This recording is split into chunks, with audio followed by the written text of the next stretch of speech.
And I was saying to Roy, I've kind of been thinking about doing a talk on this for a while, months, probably over a year, but I did keep putting it off because I actually thought it might be a bit boring, because I don't really know too much about engineering firms, but really, really interesting. And I know I say that about all my talks, obviously they're all fascinating, but so interesting. And I was looking at other engineering, Platt's are obviously like the main event, but there was so many other engineering firms in Oldham at the time. So I've kind of at the end got a little bit of information about those.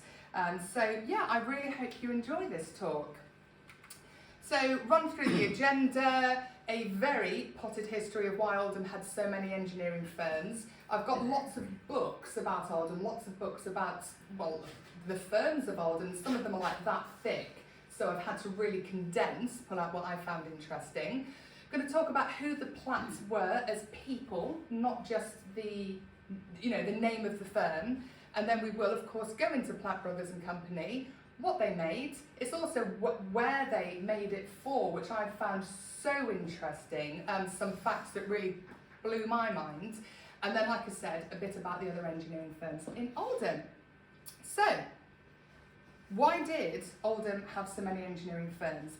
The very simple answer is cotton mills. There we go. But if I left it there, it would be a very short talk, so I'm going to expand on that a little bit. Yes, so many cotton mills.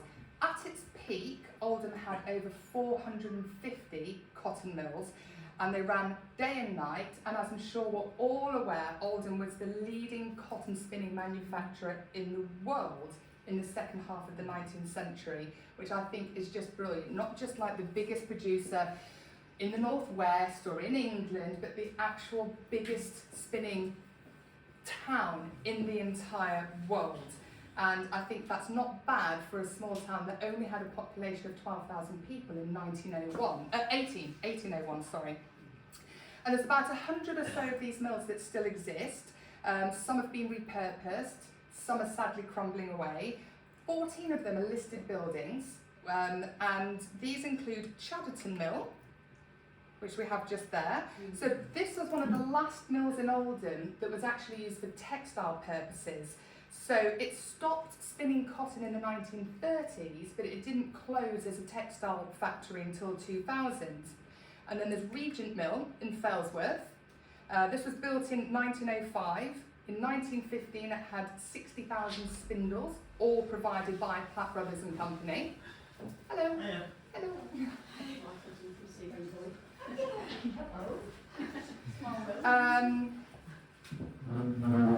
And then we have a very local one, Mill, just up the road. This was built in 1907 and produced cotton until 1933, and now used very much as a business centre. One of the ones I said was repurposed. So the first cotton mill was built in Oldham in 1778 at Lees Hall, built by one William Clegg. A year later, 1779, there were 12 mills in Oldham, and by 1818, there were 19 in total. Not a particularly huge or swift rate of growth initially. By 1838, what's wrong with me tonight? 1838, there were 213 cotton mills. So the Platts, as we shall see, had plenty of customers to be flogging their wares to, okay? And in 1928, Elk Mill was built in Royton, which was the largest textile factory built in the UK, and it was here in 1998 that the last cotton in Oldham was spun. And so before it became the shopping centre we all know and love, that was Elk Mill.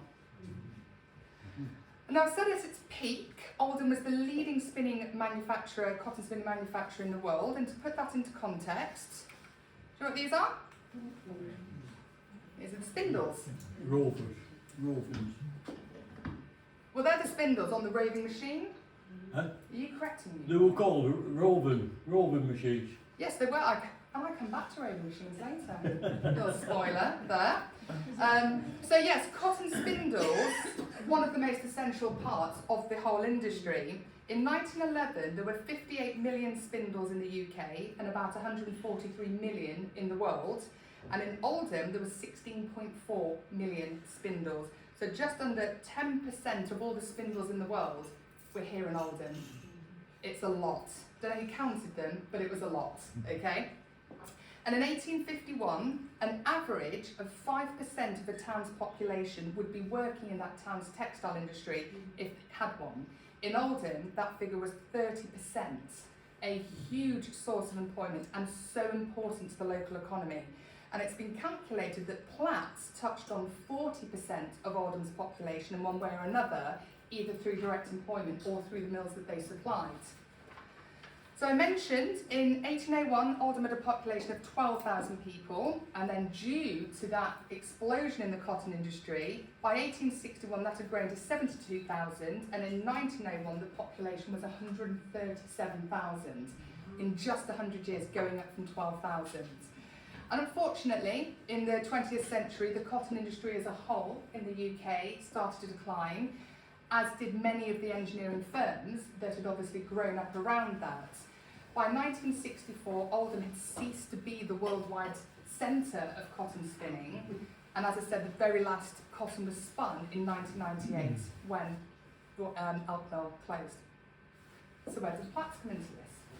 So before I delve into the actual firm, I'd like to introduce you to some people involved in the Platt Brothers story.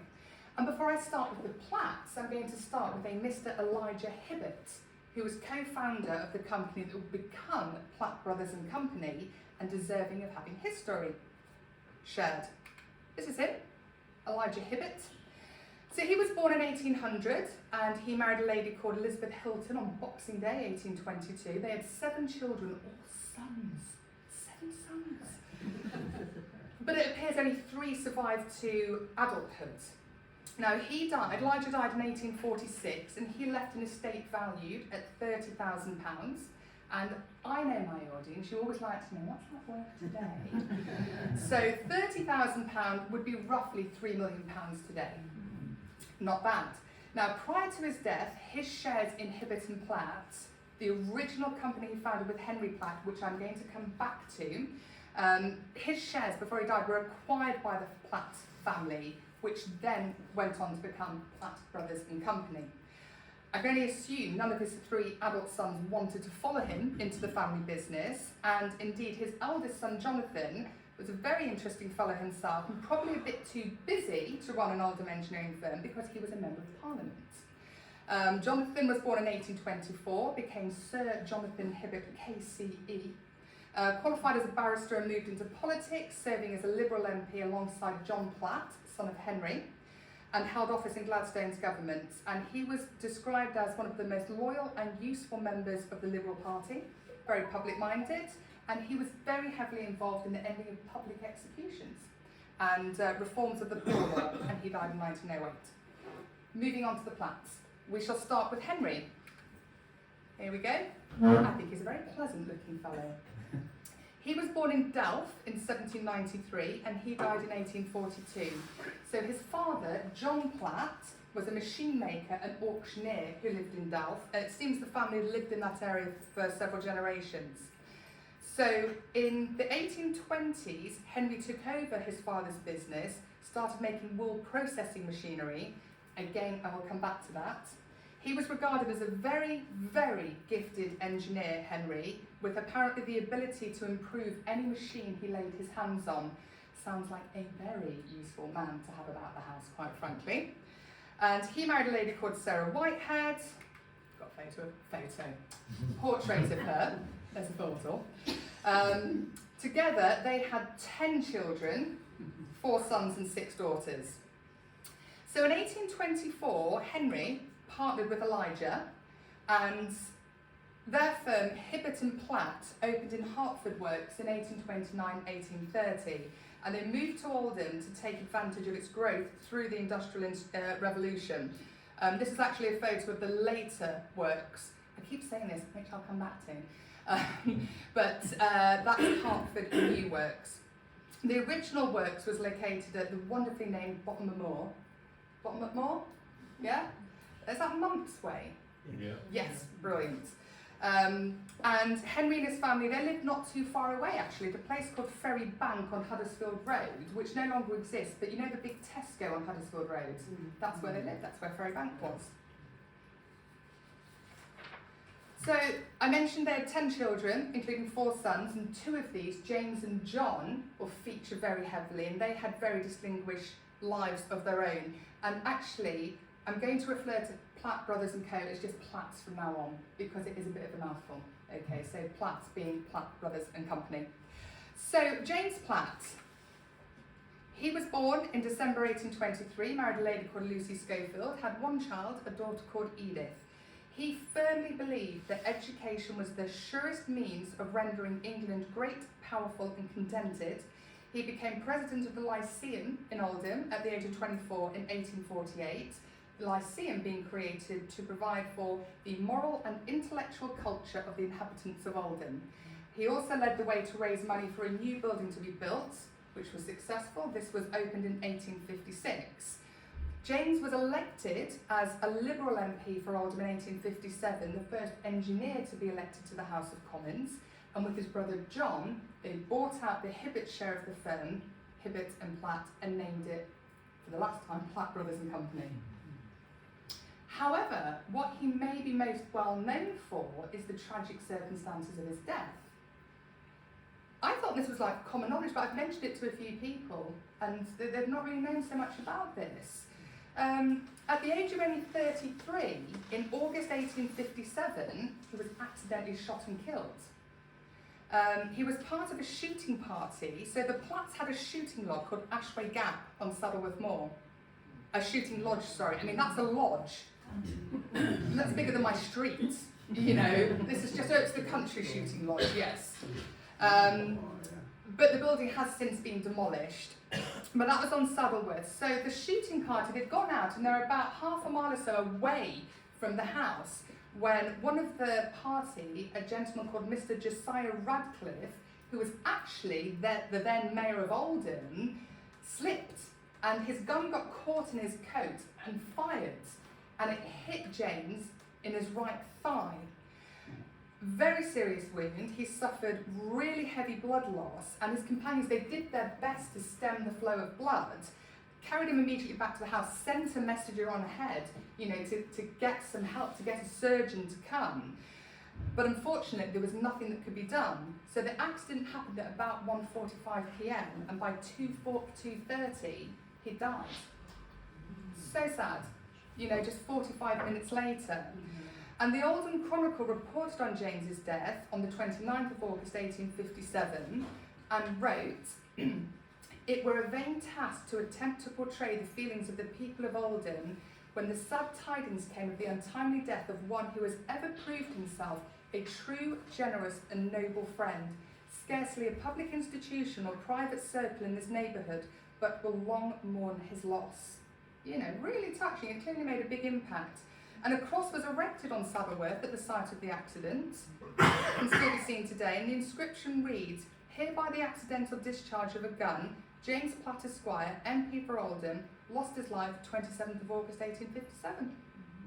Yeah, really sad. As we always like the financials. When he died, he left an estate worth £140,000. 13.4 million today. Yeah, I know what you guys like to know. Oh, he died, how sad, what was he worth? Yeah, a lot. Okay, so moving on to John. This is John Platt, the other prominent son of Henry, who basically turned Platt into the powerhouse that it became. He was born in 1817, married Alice Radcliffe in 1842, and they had 13 children. So, yeah. Which included one of their sons, Samuel Radcliffe Platt, who would play a prominent role in the family firm. So like his brother, John, James was heavily involved in Oldham affairs. He became chairman of the Oldham Liberal Party in 1857. He was MP for Oldham from 1865 until his death in May 1872. The first Liberal mayor of Oldham in 1854 and served again several times. He was a very influential figure in Oldham. When he died, we had a big funeral, 50 carriages, 3,000 people in the funeral procession, and they reckoned that 20,000 people lined the streets to pay their respects. So if Marcus was here and not away with work, I'd be going, that's what I want. Okay? So if you can just remember that instead, please, that would be great. So he lived with his family in Werneth Park. amassed a huge fortune, bought and redeveloped a property in Wales, unpronounceable, Brun E something, which is rather nice. It's about the size of Ashway Gap, their shooting lodge, you know, but that was demolished in the 1860s to make way for a new hospital. But yes, talking of huge fortunes. So he actually died of typhoid in May 1872. He was 55, left an estate at that point worth £800,000. 77 million pounds today. He did all right. He did all right. And so to commemorate John, a statue of him was created and originally positioned near Oldham Town Hall, and it was moved to Alexandra Park in 1924. So just like John, James was a keen advocate of the advancement of education, and he was responsible for the building of the School of Science and Art on Union Street next to the Lyceum. And his statue is supported by 4 female figures representing science, art, engineering and manufacturing. And so on to Samuel Radcliffe Platt, excuse me, the last Platt I'm going to specifically talk about. He was born in 1845, married Helen Roberts in 1884. They had 4 children, 2 daughters and 2 sons, but tragically both their sons, John and Morris, died in action in World War I, aged 25 and 26 respectively.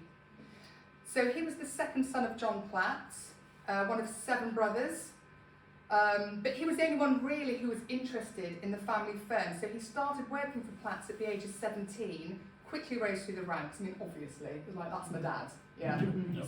See the surname? Yeah, I'll have that chairman's job, please.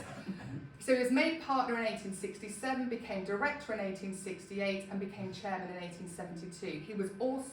He also served as mayor of Oldham, 1887-1888, and he died on his yacht in North Wales in 1902 at the age of 57, but I don't have the value of his estate, I'm afraid. Let's just say it was a lot. I mean, he died on his yacht, okay? He weren't poor.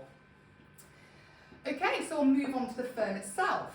So what eventually became Platt Brothers and Company started in 1821 without a Platt member in sight.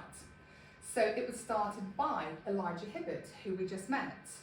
He started in 1821 an iron founding business, and the following year was joined by Henry Platt, a small carding machine maker, who, as I said, had taken over his father John's machine making business. Now, John's father, another Henry Platt, he was a blacksmith who was manufacturing carding equipment in 1770. So there's, you know, a long history of engineering prowess in the family. So Elijah and Henry, the younger, formed Hibbert and Platt, and in 1829 established the Hertford Works, which was located at Bottom of Moor. Oh, I have to say it like that. Bottom of the Moor just sounds wrong. And they produced machines used in cotton manufacturing. Due to the growth of the company, in 1844 they moved to the Hertford New Works. They opened the foundry and machine shop there in Werneth, and at this point they employed around about 900 men and boys.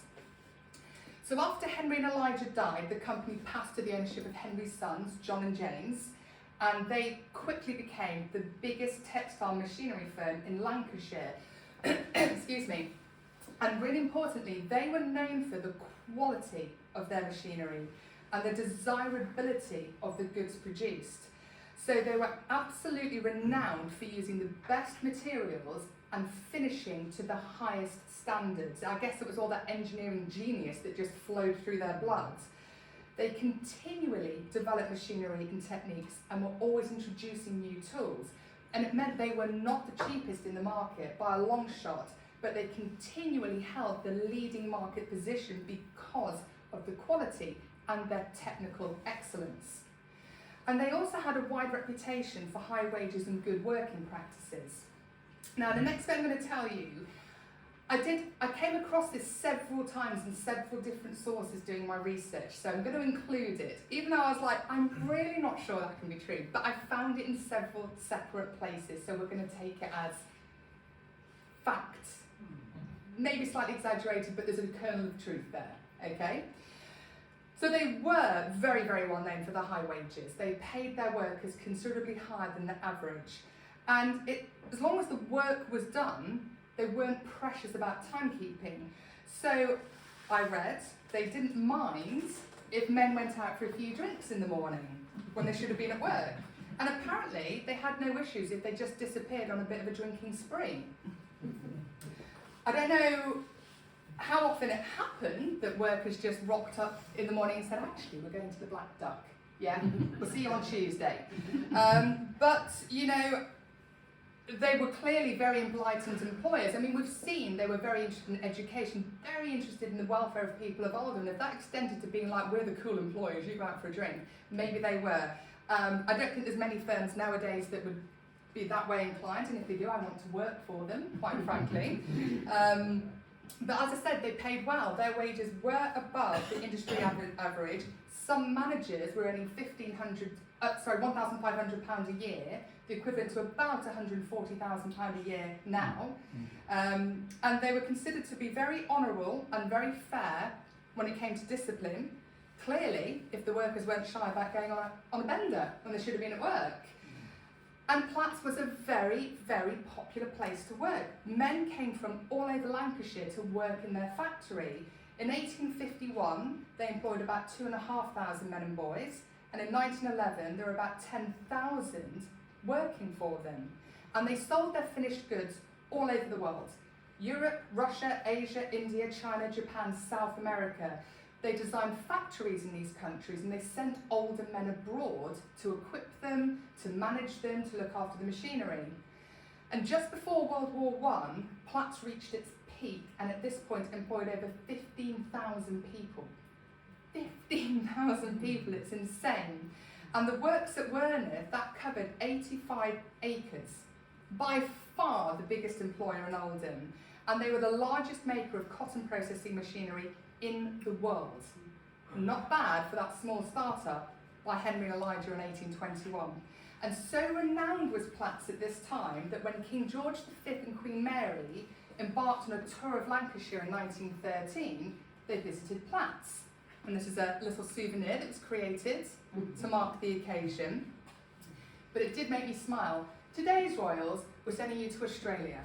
We're sending you to America. We're sending you on a 3-month trip across Europe.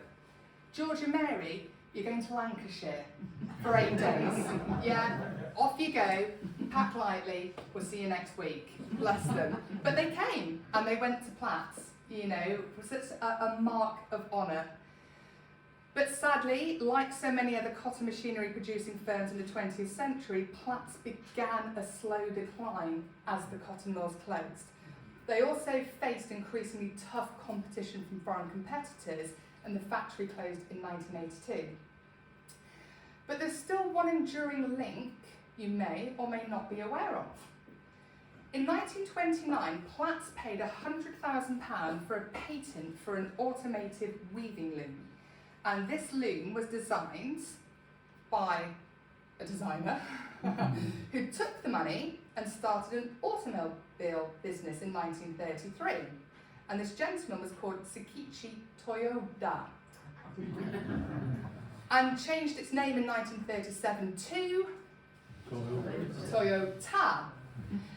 And the name was changed for 2 reasons. First, it was thought that Toyota sounded better than Toyoda, more phonetically pleasing, apparently.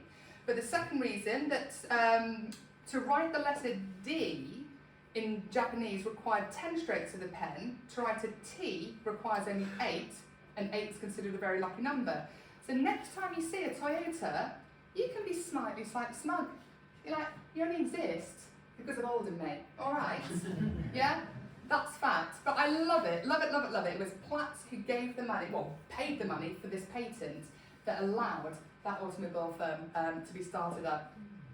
Oldham touches it. It's like the Lees. If you're English, you know what I mean about the Lees. They get everywhere. Oldham's getting everywhere too, which is brilliant. So what did they make?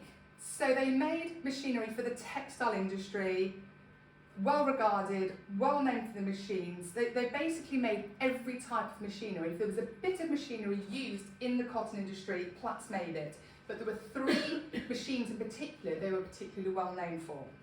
So, carding machines. So these cleaned and opened cotton fibres into slivers that were then rolled into cans for storage a key step in the process of making yarn, and this is a Platt's single cotton carding machine from 1928. Sure. That's on the card. Well, that's what it said. It said it was a single cotton carding machine from 1920. Well, I'll tell you what, I can tell you it's Platt, because it says Platt Brothers, there you go. This is, tell you what, so this is a piece of machinery made by Platt. Are you sure? It said it was a, I don't know what carding machines look like. Who knows what a carding machine looks like? Is this a carding machine? No, it's not. No. No. This is a machine Platt's made. I'm going to move on to the next I one. worked I'm on nervous cards, now. so I worked on Platt's cards. So Okay, you they're know. not cards. Apparently this is a roving machine. No, the other one was a roving machine. I The mean, first one was a roving machine. so this is a roving machine made by Platt. Yeah, that's a roving. So a roving machine thins out and twists fibres to prepare it for its final spinning stage. I mean, I'm really nervous here, Roy, okay? So that stage, the thinning and twisting, was called roving. And the finished roving was then wound onto bobbins, and a good finished roving machine was essential for producing high quality yarn. And this is a Platt's roving machine. Do you know, he can't hear a thing until I say it's the wrong machine. And then he hears everything. No. Well, there must be some dudes worked at mill in here. Okay, so we're going to move swiftly on. Did you work at mill, Margaret? Yeah. Why is it? Is that, so that's a roving I was machine. in the Yeah. big room. We're just gonna, we'll just, That's a carding machine. so maybe I'll put them the wrong way around then. So that's a carding machine. No, that's a sewing machine, no. This one is called, it's a That's a carding. bloody sewing machine, Is that a bloody sewing machine? Yeah. So this has nothing to do with Platt. This has nothing to do with Platt. That's a carding machine number 4. So that's a carding machine. That's probably made by Singer. Okay, this is a Singer sewing machine. There we go. And I'm going to say it's from 1932. So we're going to move on. Hi. So the third piece of machinery, I really hope we get the last piece right. Okay, so I've failed at 2 so far. I'm going for 1 out of 3. I'll be happy with that. So the third piece, oh god, he's googling now. The third piece of machinery that Platts were renowned for was the jewel in their crown, the self-acting mule. So spinning mules were machines used to spin cotton, manually worked by 2 people with 2 very small children working underneath, because that's like going to be really safe, isn't it? But the self-acting mule was invented by a Welsh engineer called Richard Roberts in 1825, which revolutionised the textile industry, increasing productivity, reducing the need for skilled labour, better control of the spinning process, and produced yarn that was finer and stronger. Although many skilled workers were initially made redundant, they then needed machine operators and supervisors, which did lead to the creation of new jobs. And I'm really hoping this is a self-acting mule. Well, it says self-acting mule, so if I'm wrong, I was acting in good faith. Okay, so that is a self-acting mule. And it's a Platt's one, but I don't know what date it's from, so I'm going to quickly move on. Okay, like I said, he's Googling furiously. So, as I said, Platt's made every bit of machinery, or every piece of machinery that we used in cotton mills. From 1857, they started exporting looms worldwide, particularly to India in the 19th century to meet the Indian mill owners' demand for machinery. And I found this online, which is brilliant. So this is a list of foreign agents who sold Platt Brothers machinery across the world on behalf of the company. Now, I don't know when it dates to. It mentions Prussia, which kind of legally ceased to exist, and I think it was 1871, but I know that Prussia was still used afterwards. So to me, it looks early 20th century, but whenever it was from, it paints an insane picture of the magnitude of the reach of one firm from Oldham. Pause. That's a card. Yeah, that's nothing like my machine. Yeah, that's nothing a carding That's a machine. carding machine. Yeah, that was it. Mine wasn't. But it was a very nice sewing machine. Oh, I won't live that one down for a while. No, that's a sewing machine, Kelly. Right, back in the room.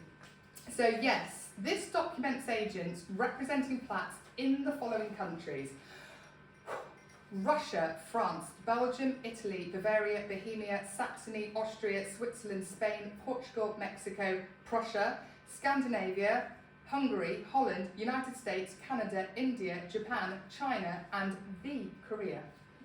I mean, wow. I've said Platts was the biggest engineering firm in the world at one point, and I know it exported worldwide, but this list of agents just really brought home to me how big and successful the company was. And while, of course, Platts supplied machinery to the cotton mills in Lancashire and the UK, as the industry declined over here in the 20th century, more and more of their machines were sent abroad.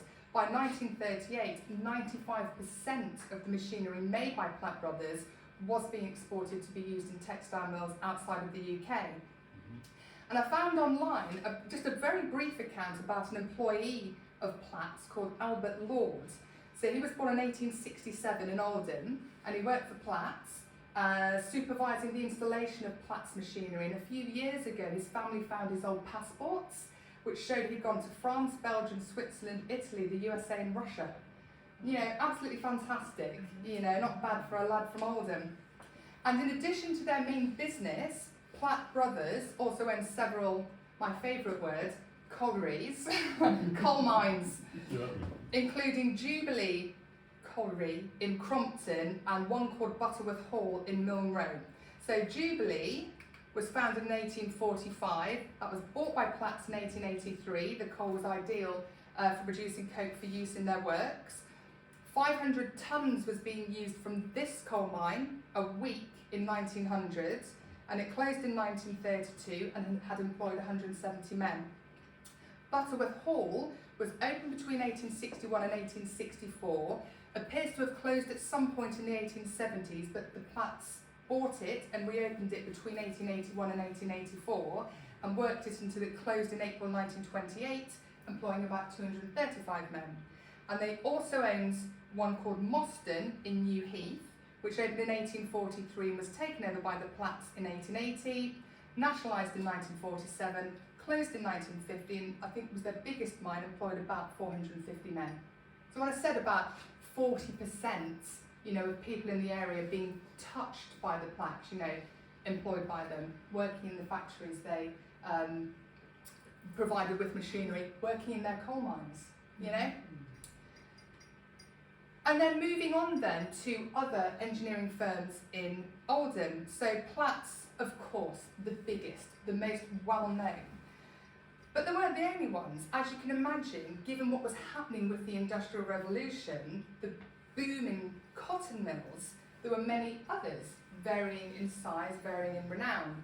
So the second biggest firm was Asa Lees, those Lees. They always get into my talks. So Asa Lees and Company, they own Soho Works in Greenacres, never making that mistake again. And the firm, they're from Greenacres, Kelly. There was almost a revolt. So the firm was founded by Asa's father, Samuel Lees, they are my nemesis, in the 1790s, and when Samuel Lees died in 1845, inherited by Asa, the middle of his three sons, Asa, Job and Levi, fantastic names. So like the Platts, Asa Lees and Company made textile machinery. Initially, one of their biggest things was exporting looms to Russia, but they later stopped making looms, concentrating instead on manufacturing, preparation and spinning machinery. So they specialised in machinery used for ginning, carding, combing, preparing, spinning, doubling and winding. And this 1917 advert tells you what they were making. So, as I said, Asa Lees, that was the second biggest machine maker in Oldham, very important to the local industry. In the 1820s, what's wrong with me today? They employed 130 people, and at their peak in 1900, they employed about 3,000 people. And this all made Asa Lees very wealthy. When he died, he left an estate worth £239,000, 26.4 million today. Not bad. That's the side of the Lees family I'd like to track down. Come to all my talks. So, this is an Lots example. of cards, yeah. Them are cards. Luckily, I haven't written down. Oh no, but it says yes, a cotton preparing and spinning machine. Oh no, this is examples of the cotton preparing and spinning machinery. Is that all right? That's definitely cotton machinery, isn't it? Yeah, it's Yeah. a card, yeah. Right, yeah. But it's not a Platt one. This is an Ace one. So this is an example of some of their machinery from 1887, and in the 1930s, Ace and Co, along with several other firms, including Platt, merged together to become Textile Machinery Makers Limited, with the individual companies continuing to trade under their own names until 1970, when they became just one company called Platt UK Limited. In 1991, this became Platt Seiko Lau, and that was dissolved in 2022. There was also the Dronsfield brothers, who owned the Atlas Works in Oldham. That's the Atlas Works. They were textile machinery makers. The company was founded by James Dronsfield in 1860, moved forward by his sons Joseph Standring Dronsfield and William Dronsfield. They traded until 1983, when the receivers were called in, and the company was wound up in 1985. So from concentrating on textile machinery when it started, like many other firms, Dronsfield's diversified in the 20th century, producing more everyday things for the wider market. Look at that lawnmower. I mean, top of the range back in the day. And then there was Bagley and Wright, another Oldham firm producing machinery for spinning and weaving. So they were created in the boom following the end of the cotton famine in the 1860s, caused by the American Civil War, and was founded by Benjamin Wright and Ralph Bagley. Benjamin had started working in a cotton mill at the age of 7 in 1845. In addition to producing machinery, the firm also produced high-quality sewing threads, and the threads were so popular, the firm built a state-of-the-art mill off Honeywell Lane to produce enough to meet demand.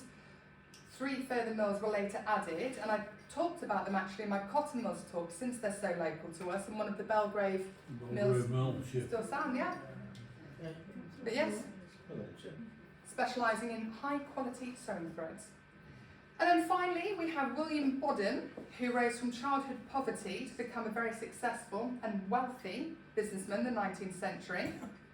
So he was born in 1822, became mayor of Oldham between 1877 and 1878, a leader of the Oldham Liberal Party. He started a company called Bodden and Mercer, which in 1871 became William Bodden and Son, and they were based in Coldhurst and were the leading spindle manufacturers in Oldham. Between 1887 and 1914, his factory increased the number of spindles in Oldham by 40%. They were also well known for basically being able to do anything with spinning machinery. If you needed your machinery modified, repaired or improved, apparently they were the company to call on. It closed by 1957 when the premises were sold, and at his death he was worth £86,124,000, equivalent to about £3.5 million today. So there we go. That is a whistle-stop tour through Platt Brothers and other engineering firms of Oldham. Very much.